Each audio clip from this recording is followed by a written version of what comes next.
All right. Live from Gotham Podcast Studios. I'm doing this now. This is my new. This is great. This is my. Have you done this on any other episode? What? No, this is my. I looked up some good broadcasters, and I think that's what they do, right? Like live from the from my ass. Who did that? What's the example of someone who did that? A cartoon from the 80s. A Simpsons character.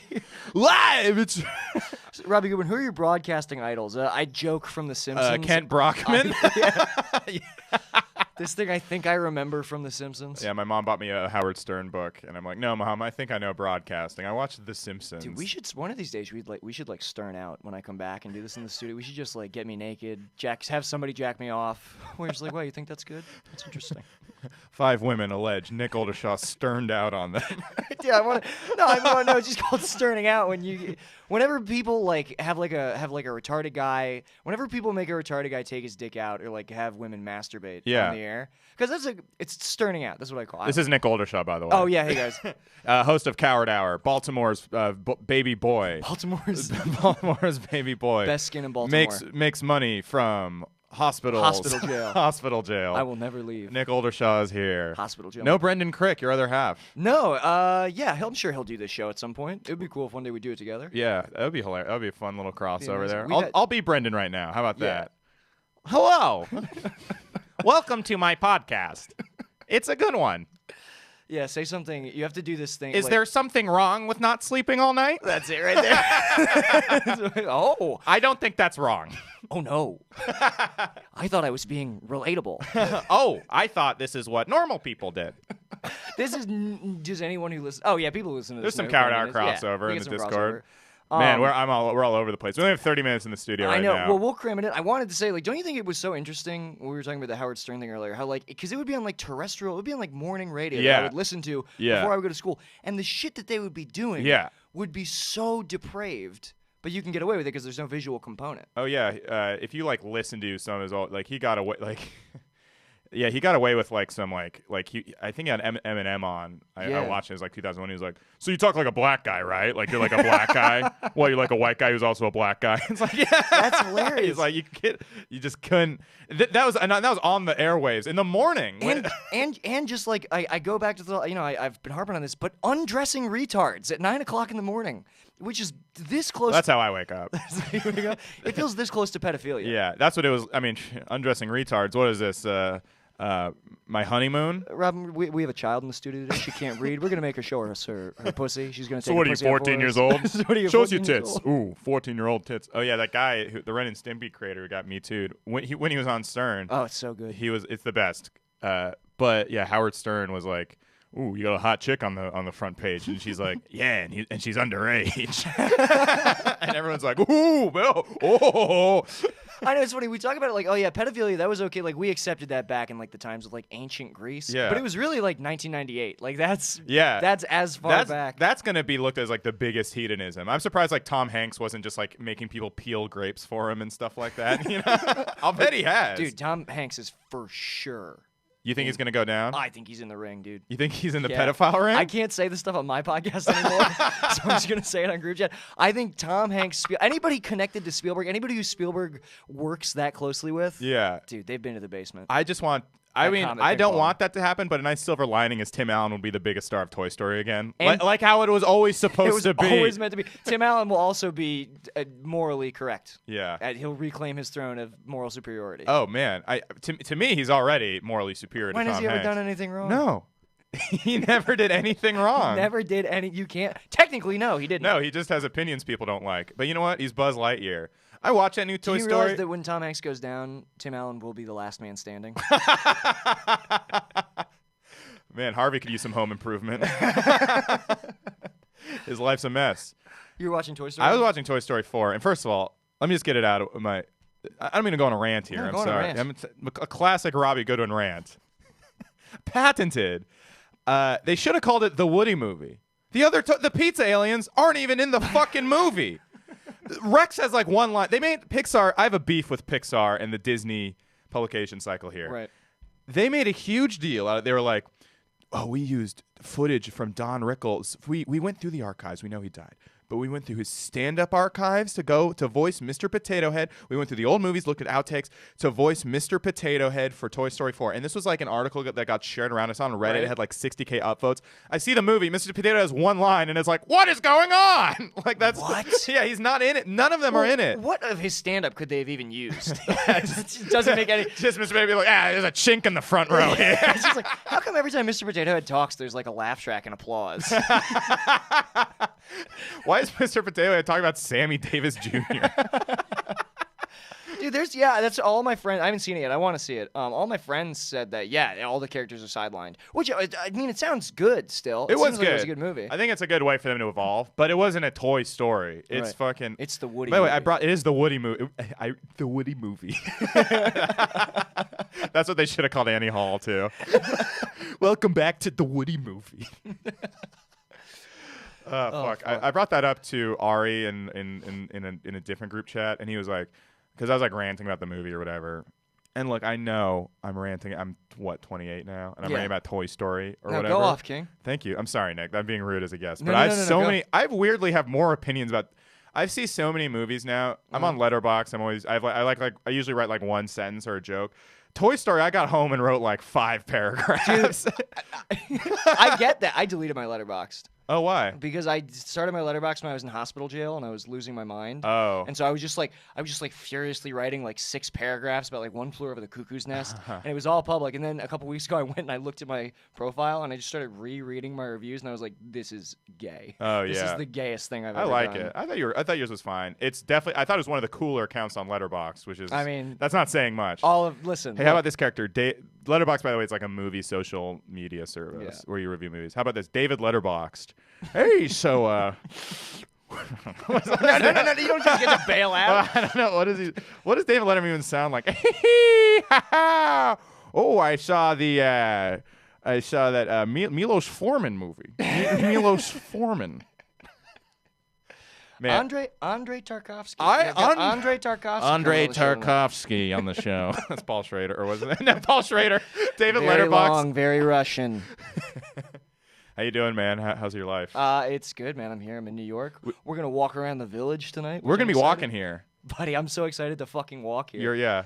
My life's been good. I've been doing a lot of stand up since I've been home. Yeah. I forgot how good stand up is outside of LA. Oh yeah, it's I'm nice. like, I do like stand up. Yeah, you do. I just forget. You don't really do it in LA that much. I do it. I'll do it like once a month. Like sometimes somebody will book me, and then I'll do fine enough that people's faith in me is not shaken, but not nearly well enough to have like the best set on the show. Right. You're like, you pop in just like, hey guys, I'm alive. I'm alive. Yeah. Look. I've always said I'm more of a cult personality. I have a cult following. That's true. You know, like, you are. There's like 7 Mexicans who just follow me around. In many ways, you are like Charles Manson, but with Mexicans instead of like hippies. Yeah, that would suck, dude. You try to start a Manson cult, you just get Mexican boys. You don't even get hot girls who want to fuck you. I'll fuck you, Holmes. yeah. God damn it! I used to hang out with the Beach Boys. I've got Julian Zaragoza offering to wash my balls. I could have just gone to Home Depot. Yeah, dude. Yeah, no, I am a lot like Charles. I think I'm a little more talented than him. You know what I love about Charles? Manson's song was not bad. No, he's got he had an album, and there's the one song that's okay if you listen to like the first 30 seconds of it, and then it like gets off beat and just like No, but you know what I love about Charles Manson that I always respect? Yeah. Gift of gab. Dude, great gift of gab. Incredible gift of gab on that guy. Much like the current president, Donald Trump. The gift of gab. Dude, if Manson had a podcast, oh my God, no dead air, it would be incredible. He had great taste in music, right? Incredible taste in music. Yeah. Have you watched the interviews with him? I don't know if it's Geraldo or one of the fucking. I used to watch just like Manson interviews because they would do them every 10. They'd like wheel him out every 10 years just to check in with him. Yeah, it's like Rush Limbaugh-esque, just the way he weaves these. And by the end of it, you're like, all right, he's making a lot of points. I like this Any guy. good ones? Or just you like that he was making points? He spoke confidently with a pleasing cadence, which is really all that you need. That is the gift of gab. It's the gift of gab. Truly the gift of gab. But, yeah, I'm sorry. I forget what we were talking about. You also said that Trump has the gift of gab. Trump has the gift of gab. He truly does. He's the king of quip. I was telling you earlier on the train that during his big party, which seems like a rousing success to me. I guess people were getting in fights on the White House lawn or something. They were worried that the tanks were going to fall through the street. They're like, yeah, we don't know if the streets in D.C. are equipped to handle, like, what were they, like Bradley? I don't know what the fucking tanks they were. Yeah, I don't know either. I just love that Trump is like, he just really straddles a line between fascistic leader. All right. Be careful. I'm sorry. No, I'm not being rude. We're on the edge of being rude. I'm sorry. And like enthusiastic 8-year-old boy who's just excited to see the tanks. Oh yeah, he's our Kim Jong-un. I want to see the tanks. Yeah. Why do you think that him and Kim Jong-un had such a good play date? They had a great time. They both just like look like they're military. They just watch their own military planes like flying. It's kind of like, wow. Oh, cool. Oh, so cool. I love it. Yours are cool too, but mine are cooler. I'm not gonna lie. I have the coolest planes. I have the coolest ones, but yours are pretty cool. Kim, if you want to, I'll let you use one of my planes if you come over. Kim, can I borrow Pokemon Red? I will let you use yellow.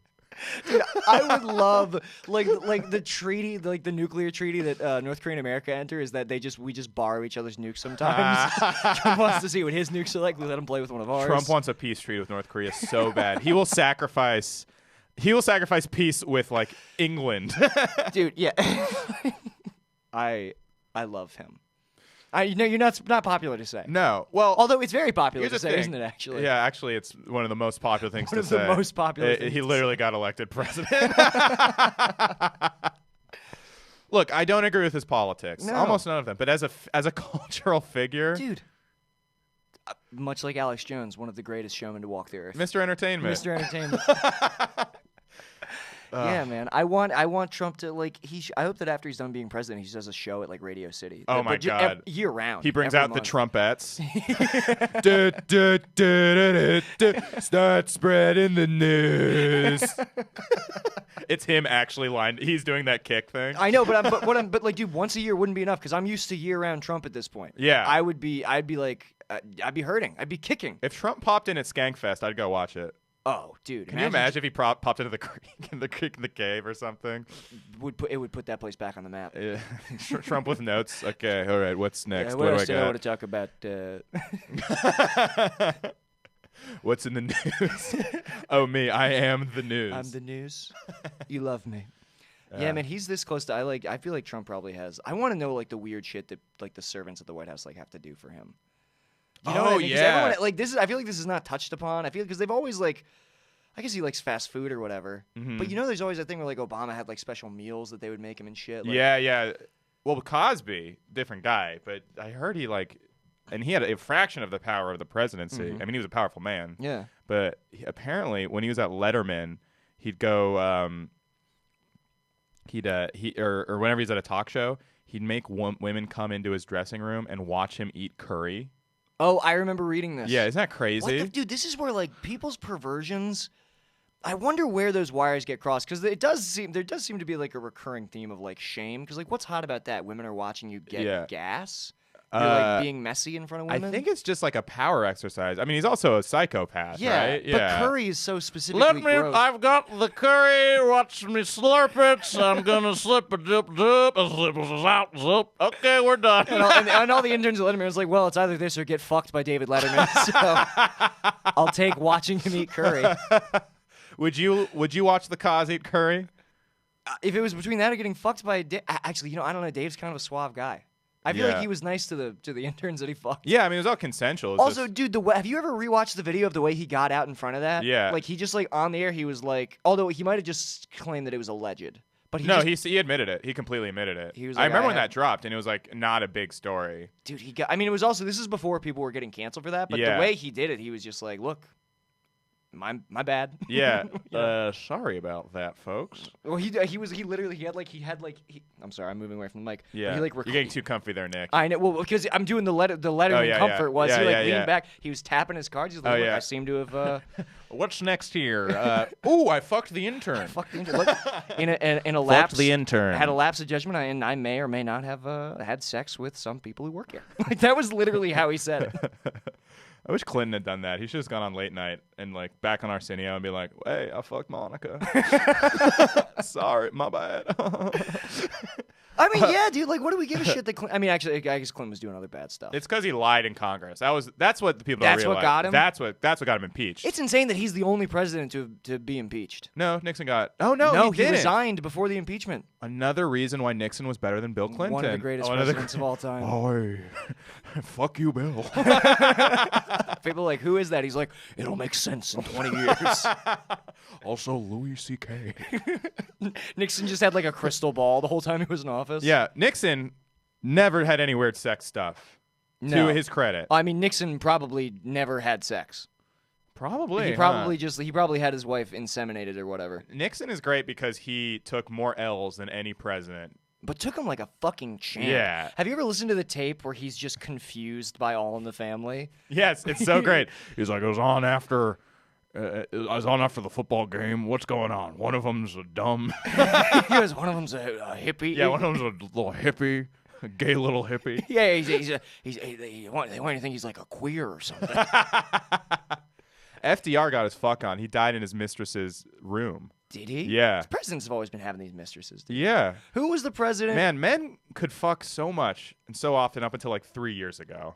Who was it Roosevelt? Who was the president where they found all of these love letters to one of his mistresses where he was like missed the smell of her farts?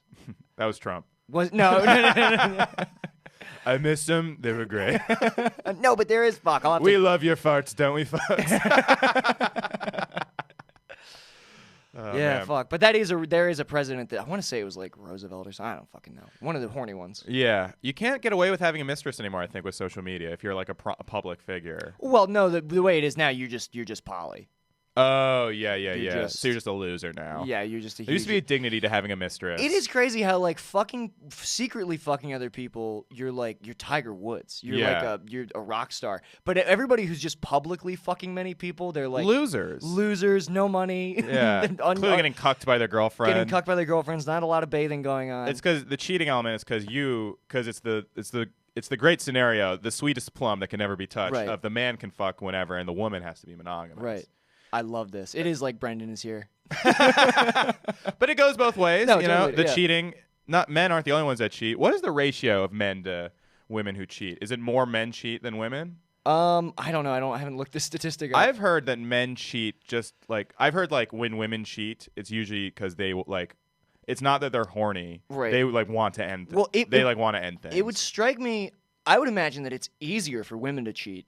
So if men cheat more, like women definitely have more access to cheating. I feel like, especially. Oh yeah, definitely. Even when with our friend we were talking about, who was gonna like drive, leave the place where he was with his girlfriend, and like as a power move, it's like, well, she would have just stayed there and fucked a hot guy, and you would have just been like in your car angry for 4 hours. Yeah. But like, so if men cheat more than women, that's a dedication, I guess. Yeah.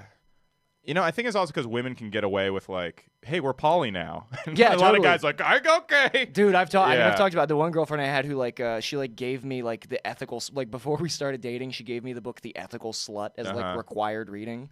She gave you homework about how she was how to be poly. And then she didn't read it. Wait, you were poly? No, I mean not really. But we were in a thing that was supposed to be open, and then it seemed pretty. It was a pretty one-way street. And then, like, whenever I would sleep with somebody else, she'd get mad. Yeah, she'd try to like kill me. She literally tried to kill you. Yeah, no, that's not. I'm not using a turn of phrase. Yeah, she literally like. She literally would try to kill me physically. Yeah, and then she would also like hunt these girls down and like find them on social media. She would like create like fake Facebook accounts and tell them lies that I told her about them. Well, that's cool. There was a hilarious one where she was like, and by the way, Nick said your pussy tastes and smelled like spaghetti. And I'm just like, Jesus Christ. It's funny now. What an odd spaghetti. The girl that I would love if pussy tastes like spaghetti. Spaghetti's delicious. Maroon, but right now it tastes like bad fish. No, I like the way pussy tastes. You do? I'm a big feminist. I'm not a big fan. I mean, I'll do it. I like doing it. I love the smells. I love the undersmells. We love the smells, don't we, folks? We love pheromone smells. I love all of it. Yeah. No, but that girl that she messaged that to she'll still screen cap that message and like send it to me once every 2 years. Like, remember this? Hey, what a weird Facebook on this day memory. Why is she sending that to you? Because we're friends now, and it's funny, but insane. A rude move on your ex-girlfriend's part. Wow. She had a lot of issues with rudeness. Yeah, that's strike one, man. That's the biggest red flag, the rudeness. The first time someone's rude to you? The first time someone's Kick that bitch out. No, Nick and I, we have a code. Rule number 1, do not be rude. And rule number 2, do not be rude to the president. Rule number 3, he's doing a good job. Number 4, Robert De Niro is always the good guy. Always the good guy. There's not a single movie where he's not. Every single Robert De Niro movie, he is the good guy. He's objectively doing what he has to. He has to do it. Taxi Driver, he's so honorable.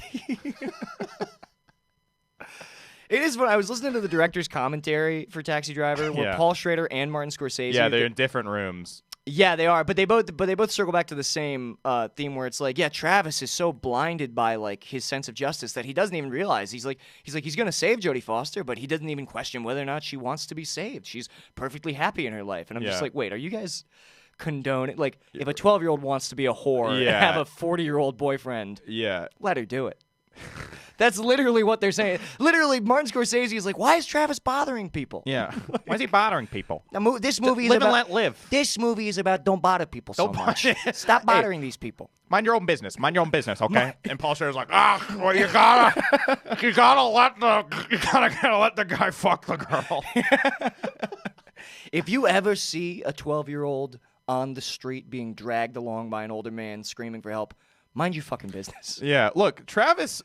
Great ideas. The problem was the execution. The execution was the problem. And that's what makes him a flawed good guy. Yeah. A hero. He had big ideas. Yeah. Goodfellas, he's completely the hero, I think. Yeah, what does he do that's bad in that one? Nothing. He's very sad. He's very, his friend dies. No, he's a loyal man. He beats up a guy.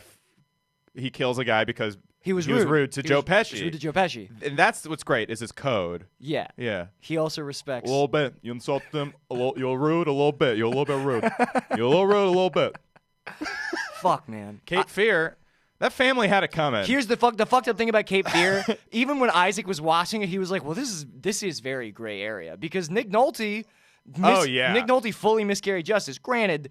Robert De Niro is a pedophile, which is my. So I'm like, again, you're coming dangerously close to breaking Rule 4. 2 things that I hate. This is why Cape Fear I'm conflicted about it. Because number 1, I hate the law. Yes. Can't stand the law. Also hate pedophiles. Oh. Who do I root for in this movie? That's tough. I got to default to De Niro. Yeah, that does teeter it over the edge. I think if you're that torn, De Niro show you the way. Yeah, and he terrorizes women really well. Jackie Brown also he terrorizes. But to be fair, she terrorizes him, dude. Oh yeah, I mean she was a terror. Just like scream, just like dude, we've all. It's much like when Dexter is a good guy because he goes up against worse serial killers. Yes, Robert De Niro went up against a rude woman. Yeah, dude, she was just like screaming in the mall. I love how you bring out the men's rights activist in me. I'm not even the men's rights one. No, I know, but there's something about your vibe. Your vibe brings it out. You're summoning like Ben Shapiro. You do look like Ben. You look like skinny Ben. Yeah, is Ben kind of paunchy? He's a little paunchy. Ooh, he needs to get together. I'll bet if you went to Buca. Yes. Why can't I have extra ravioli? Why not? It says on the menu here that you have large portions. This is not that large. We have a full family here. It's not that large for a family. It is a regular sized dish at best. Now, please Buca to get out and give me more ravioli. Oh, here's one I have in my back pocket. Right. Shame Gillis. Oh my God. Yeah, dude. I hate everything about myself. I don't know. Yeah, it's like I'm trying to think. Yeah, dude. I don't want to badmouth Shane. Dude, you ever do cocaine in a bathroom? I don't know. What's shameful? Look, I had that one in my back pocket. I thought I was going to crush. And, you got to do it to his face. No, it's funny, for sure. Yeah. Every Shane interaction I have is... I think it's declining more and more. Is it really? The first time I ran into him, he was so nice, and we really hit it off. Yeah. Second time, we had a good time. I introduced him to Sam Sawyer, which always a gamble, but it went well. I mean, there you go. And for some reason, every time after, it's just been a disaster. Shane's always been a good guy. He's a nice guy, yeah, for sure. Very funny comic. Look him up. I love his fucking Matt and Shane's Secret Podcast. Good pod. So good. Hey, let's not. Okay. All right, let's sorry. Let's not plug better podcasts on Matt here. and Shane, Coward Hour, Reasonable Beef. I'll throw in Reasonable Beef. Fuck it. I'll just. Comedy Bang Bang. Comedy Bang Bang. I love made it weird. The big 4 of podcasts. Yeah. Oh, fuck me, man. I know we're on limited time here. So yeah, I think we have 4 minutes left. Oh, fuck. So do you want to ask me one of your questions really quick? I didn't write anything down. Hell yes. I was nervous because I was like, Robbie's probably going to rake me across the coals. Oh, shit. I need to think of a roast joke. for you. For Fuck. me? I'll write some in between, and when we do part 2, we're doing a part 2 Marin and Louis style. Yeah, back at the house. Yeah, and so which means in 4 years I'm gonna pretend I was never friends with you. After my big crime. Yeah. What is gonna be your big crime? I don't know, dude. Probably something to do with my sense of justice. Probably. Like you just enact Cape Fear. You're like, what about Cape Fear? But he's not a pedophile this time. They'll arrest me like covered in blood with a katana in Times Square. Just like John Wick. Yeah, I'll just John Wick the fuck out. Meanwhile, I'll be back there stirring the fuck out, just undressing retards. Is his name John Wick because he has a short fuse?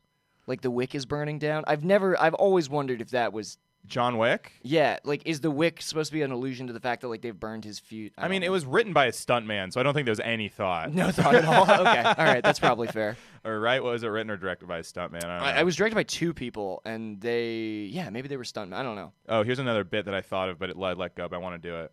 What if I want Jack Nicholson to do commentary for Taxi Driver. Yeah. This is the fucking scene where he... I don't know. Robbie, you keep presenting these bits and bailing out before the punchline. It's not that I'm bailing. I'm literally hitting a mental block. What's going on? Well, you just had that fucking Greek food, dude. Yeah, ugh. Major mistake. I did. A lot of white sauce on that. It was. They always overdo it at the halal cards. You're right. It's their fault. It is. The guy was so hostile to me where I walked up and he's like, yes! I was like, combo? He's like yelling at me. He's in my face. Didn't he recognize a fellow brown? They don't. God damn, dude. I'm too brown for the whites and too white for the browns, dude. Man without a country. It's true. I'm like Tommy Lee Jones in No Country for Brown Whites. I had a dream that halal man didn't yell at me, and then white women let me fuck him, and then I woke up. Oh fuck. Do we have to get out of here? We have 2 minutes. Oh, I'm sorry. I think we got a banger now. Yeah, let's go out on a big. So, tell me more about this crime. Dude, I don't fucking know. I mean, like I don't know. I don't want there to be audio evidence of me incriminating myself. I think it's a good place to do it. You think this is a good place? This is a great place at the Gotham podcast studio? Yeah. Much like Bane, you will be arrested in Gotham. Yeah, this is the most professional place I've ever committed a crime. This is the most legitimate avenue for getting my manifesto out. I love these things on the wall. I always see these. I'm like, there's no way they actually do anything, right? Every time I see this in studios, I'm like, how could this I think they're just be fun. how it works? Oh, okay. No, I'm sure that they do shit. I just don't understand it. Yeah. Is this supposed to be you in front of the Bing, by the way? Yeah, the cover art for my podcast is me in front of the Bada Bing. I should explain that because it just looks like a dramatic photo. I recognize the shot from The Sopranos. But I wasn't sure. Yeah, I'm trying to get Tony Soprano on the podcast. Nice. Good luck. So what? You gonna fucking interview me? That would be an amazing solo cast. Oh God, just me talking to Tony. Yeah. That was Luis J. Gomez's idea for me. He's like, "How about a podcast where you are talking to yourself in character the whole time?" I'm like, that sounds schizophrenic. Yeah, dude, that also sounds like a bore. Also, James Adomian does that, and it's good but exhausting. Yeah, that I was like, I'm exhausted just thinking about that. Yeah. So. But yeah, it happens. All right. We should probably wrap up. Yeah. See, we're gonna report a second part, right? Yeah, back at your place. Yeah. Ooh, I wonder if it's gonna be different.